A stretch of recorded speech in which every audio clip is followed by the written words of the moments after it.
When Benjamin Franklin exited the Constitutional Convention, he was asked by a woman, "Sir, what have you given us?"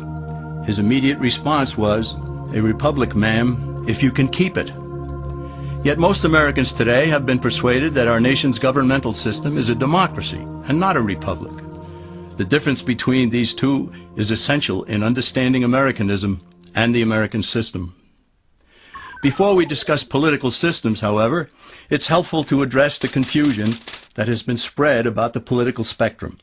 Many have been led to believe that the political spectrum places groups such as communists on the far left, fascists or dictators on the far right, and political moderates or centrists in the middle.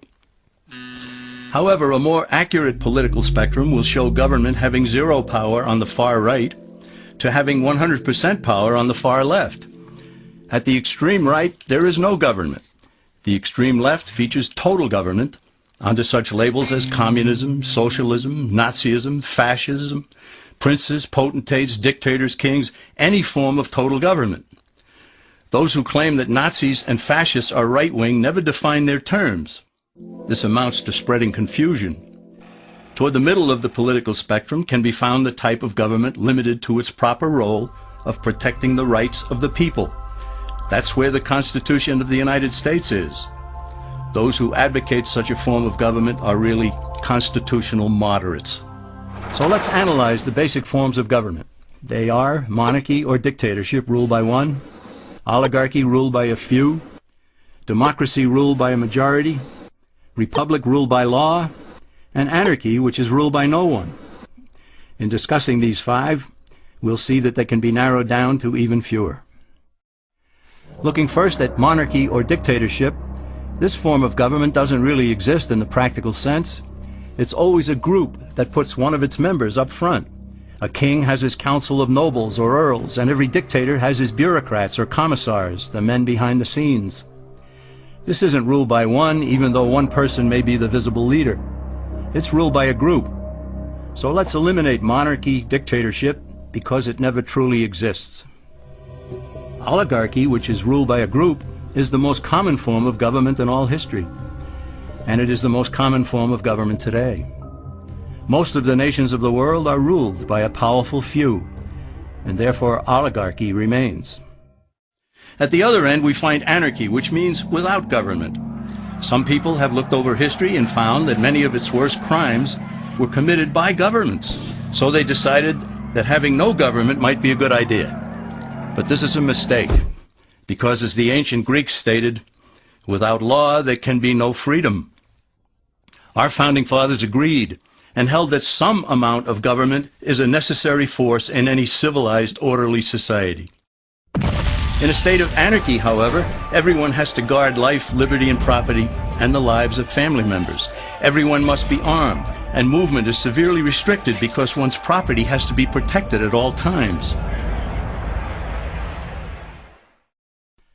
Civilized people have always hired someone to do the guarding, a sheriff, a police force, or some branch of government. Once law enforcement was in place, the people were freer. They could leave their property, work in the fields, and so on. In short, the proper amount of government makes everyone freer. There are some who advocate anarchy, however, not because they want no government, but because they don't like what they have. They use anarchy as a tool for revolutionary change.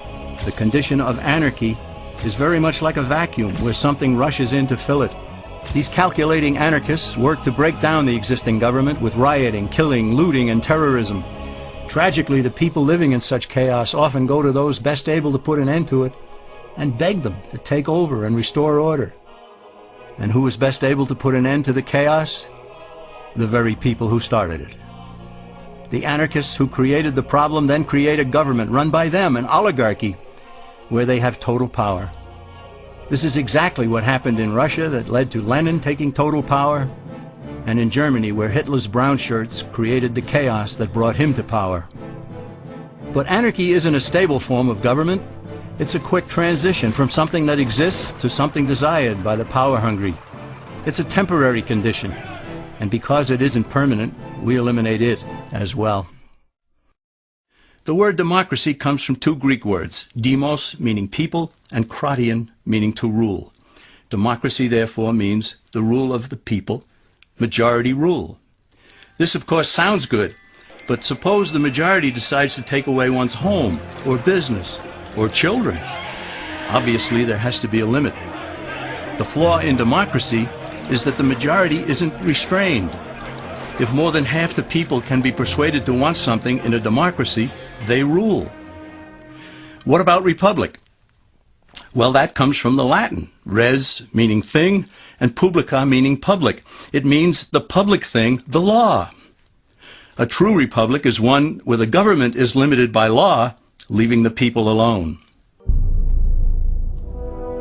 America's founders had a clean slate to write on. They could have set up an oligarchy. In fact, there were some who wanted George Washington to be their king. But the founding fathers knew history, and they chose to give us the rule of law in a republic, not the rule of a majority in a democracy. Why? Let's demonstrate the difference in the setting of the Old West. Consider a lynch mob in a democracy. 35 horseback riders chase one lone gunman. They catch him, and they vote 35-1 to hang him. Democracy has triumphed, and there's one less gunman to contend with. Now consider the same scenario in a republic. The 35 horseback riders catch the gunman and vote 35-1 to hang him, but the sheriff arrives, and he says, "You can't kill him. He's got his right to a fair trial." So they take the gunman back to town. A jury of his peers is selected, and they hear the evidence and the defense, and they decide if he shall hang. Does the jury even decide by majority rule? No, it has to be unanimous or he goes free. The rights of the government aren't subject to majority rule but to the law. This is the essence of a republic. Many Americans would be surprised to learn that the word democracy does not appear in the Declaration of Independence or the U.S. Constitution, nor does it appear in any of the constitutions of the 50 states. The founders did everything they could to keep us from having a democracy. James Madison, rightly known as the father of the Constitution, wrote in essay number 10 of the Federalist Papers, "Democracies have ever been spectacles of turbulence and contention, have ever been found incompatible with personal security or the rights of property, and have in general been as short in their lives as they have been violent in their deaths." Alexander Hamilton agreed, and he stated, "We are a republican government. Real liberty is never found in despotism or in the extremes of democracy." Samuel Adams, a signer of the Declaration of Independence, stated, "Democracy never lasts long. It soon wastes, exhausts, and murders itself." The founders had good reason to look upon democracy with contempt, because they knew that the democracies in the early Greek city-states produced some of the wildest excesses of government imaginable. In every case, they ended up with mob rule, then anarchy, and finally tyranny under an oligarchy. During that period in Greece, there was a man named Solon, who urged creation of a fixed body of law not subject to majority whims. But where the Greeks never adopted Solon's wise counsel, the Romans did. Based on what they knew of Solon's laws, they created the 12 tables of the Roman law, and in effect built a republic that limited government power and left the people alone. Since government was limited, the people were free to produce, with the understanding that they could keep the fruits of their labor. In time, Rome became wealthy and the envy of the world. In the midst of plenty, however, the Roman people forgot what freedom entailed. They forgot that the essence of freedom is the proper limitation of government. When government power grows, people freedom recedes. Once the Romans dropped their guard, power-seeking politicians began to exceed the powers granted them in the Roman Constitution. Some learned that they could elect politicians who would use government power to take property from some and give it to others. Agriculture subsidies were introduced, followed by housing and welfare programs. Inevitably, taxes rose and controls over the private sector were imposed. Soon, a number of Rome's producers could no longer make ends meet, and they went on the dole. Productivity declined, shortages developed, and mobs began roaming the streets, demanding bread and circuses from the government. Many were induced to trade freedom for security. Eventually, the whole system came crashing down. They went from a republic to a democracy, and ended up with an oligarchy under a progression of the Caesars.